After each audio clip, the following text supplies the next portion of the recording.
K-팝을 짓누르겠다며 일본 거대 기획사 겸 음반사인 에이벡스가 해외 진출을 선언했습니다. 글로벌 엔터 그룹과 제휴를 맺는 노력까지 더하며 이를 단단히 갈고 있는데요. 뭐든 자국의 것을 최고라고 우기는 일본인마저도 J-팝에 등을 돌린 상황이라 반응이 그닥 시원치 않습니다. 지난달 27일 에이벡스가 미국의 거대 공연기획사 AEG 프레전츠와 손을 잡았다는 소식이 전해졌습니다.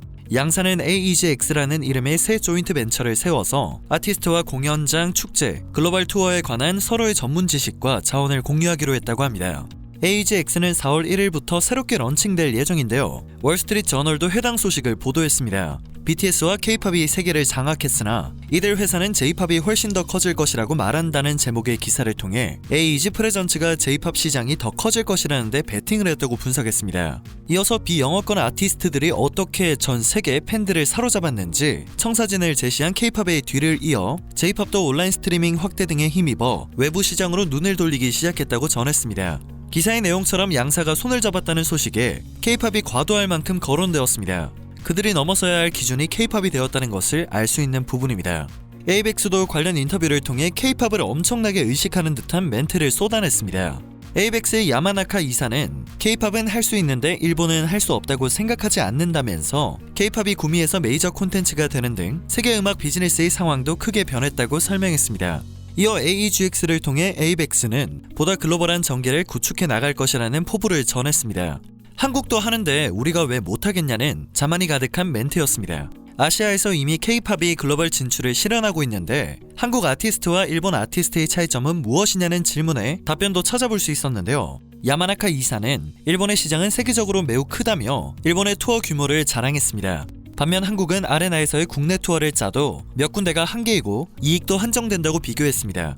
에이벡스는 일본의 대표 기획사 중 한 곳으로 한국의 SM 엔터테인먼트와 협업을 다수 진행한 바 있습니다. 한국 회사들이 가지고 있는 노하우를 제법 알고 있을 수 있는 것입니다. 또 AEG 프레전츠는 BTS와 블랙핑크 등 K-팝 그룹들의 미국 시장 진출을 도운 회사입니다. 때문에 어느 정도 기대감을 가져볼 수 있는 소식임에도 불구하고 일본인들의 반응은 냉담했습니다.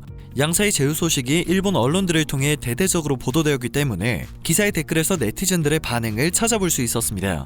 구글 트렌드에서 K-팝과 J-팝을 비교하면 80대 1로 K-팝이 압도적으로 우위를 차지하고 있다. K-팝은 동남아시아와 남미를 비롯해 세계적인 규모이고 미국 빌보드 공식 사이트 장르 항목에도 K-팝이 추가되는 등 이미 전 세계 사람들에게 침투되었다.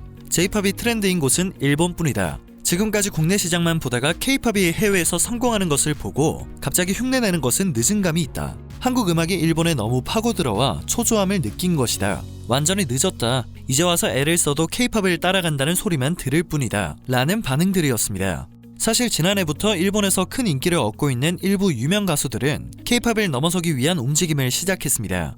그러나 일본을 제외한 다른 나라에서는 특별한 반응이 나타나지 않고 있습니다. 대표적으로 일본의 5인조 아이돌 아라시가 새로운 도전을 해보고 싶다며 데뷔 20년 만에 처음으로 대표곡 및 신곡 뮤직비디오를 공개했습니다. 이전까지 이들의 음악을 들으려면 CD를 구입해야 했던 것입니다.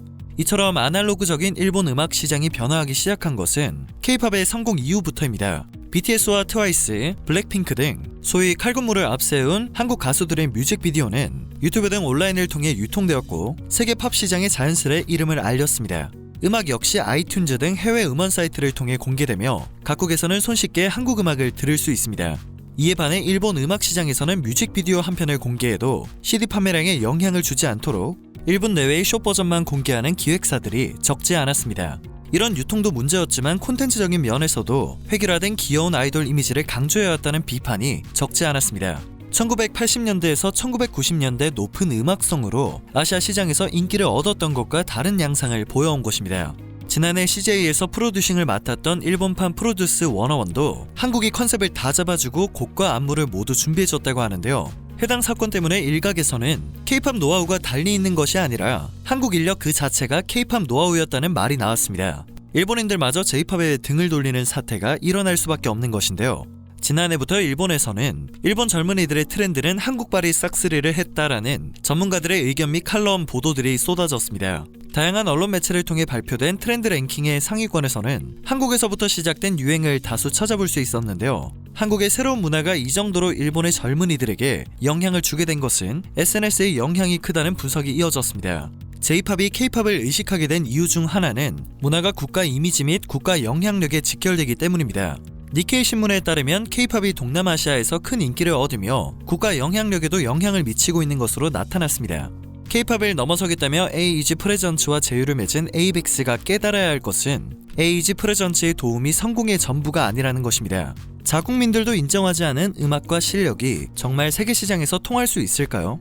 일본은 이걸 심각하게 고민해봐야 하지 않을까 싶네요. 오늘 전해드릴 소식은 여기까지입니다. 영상이 정보가 되셨다면 그것만으로도 감사드립니다. 늘 새롭고 유익한 뉴스를 전하는 로바어튜브 되겠습니다.